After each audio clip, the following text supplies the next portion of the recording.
आपको 3 काम बताने वाला हूं जो आपको यूपीएससी प्रिपरेशन के दौरान ज़रूर करनी चाहिए। सबसे पहला काम है रीड लेस। दोस्तों, यूपीएससी का सिलेबस बहुत बड़ा है और इसके साथ ही साथ यूपीएससी का जो बुक है बहुत सारा प्रकाशन का आता है। तो छात्र गलती ये करते हैं कि सभी प्रकाशन का बुक लाते हैं और पढ़ना स्टार्ट कर देते हैं। तो ऐसा बिल्कुल भी नहीं है। बहुत सारे टॉपर बताते हैं, आपको लास्ट में टॉपर का बात भी सुनाने वाला हूँ, तो आप लोग वीडियो में भी बने रहना। तो बात यही है कि आपको कम पढ़ना है, सभी प्रकाशन के बुक को नहीं पढ़ना है, बल्कि एक प्रकाशन के बुक को बार बार पढ़ना है, जिसको हम बोलते हैं रीड लेस। देखिए, दूसरा चीज़ है रिवाइज मोर। वही बात है कि आपको कम पढ़ना है और उसको रिवाइज बार बार करना है। यहाँ पे बात सिंपल सी है दोस्तों, जब तक आप चीज़ों को रिवाइज नहीं करेंगे तब तक आपको चीज़ें याद नहीं रहेंगी, और जब तक आपको चीज़ें याद नहीं रहेंगी तब तक आपको पढ़ने का कोई मतलब ही नहीं हुआ।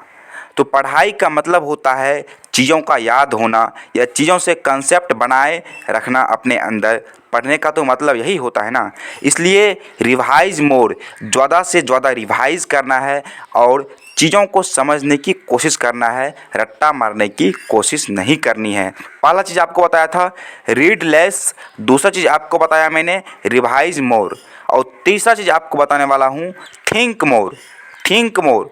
फिर बात वहीं पे चले आई कि छात्र जो हैं वो चीज़ों को समझते कम हैं, और अगर समझते भी हैं तो जिस चीज़ को पढ़ते हैं उस चीज़ के बारे में सोचते नहीं हैं।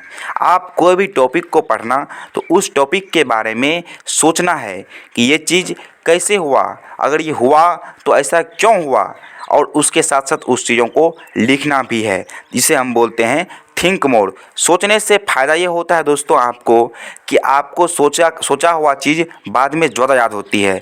और जब आप आंसर राइटिंग करोगे, और जो कोई अगर सीधा आपको एग्ज़ाम के बारे में बताऊं, अगर आपको एग्ज़ाम में क्वेश्चन दिया जाएगा तो पहले आप क्वेश्चन के बारे में सोचोगे तभी तो लिखोगे। इसलिए आपको घर पर ही सोच लेना है टॉपिक के बारे में कि इस टॉपिक में मुझे क्या लिखना है, क्वेश्चन को लेना है, सोचना है, तब उसका आंसर लिखना है। तो 3 चीज़ें मैं आपको फिर से बोल रहा हूँ। रीड लेस यानी कम से कम पढ़ाई करनी है, कम से कम कंटेंट को पढ़ना है। रिवाइज मोर, कम से कम कंटेंट को बार बार रिवाइज करना है। और तीसरा चीज़ है थिंक मोर, जो चीज़ आप पढ़े हैं उस चीज़ के बारे में सोचना है, बहुत ज़्यादा सोचना है। जितना सोचना है कि आप सोचते सोचते आपके अंदर टीचर वाली क्वालिटी आए। दोस्तों, आप एक चीज़ कल्पना करना कि टीचर जो आपको पढ़ा रहे होते हैं ना, वो पढ़े कम चीज़ होते हैं, उनका जो थिंकिंग पावर होता है वो बहुत ज़्यादा होता है। तो आपको सोच के ऊपर ध्यान देना है, कम पढ़ने के ऊपर ध्यान देना है और रिवाइज के ऊपर ध्यान देना है। इस वीडियो का मकसद यही था, आप लोगों को बताना।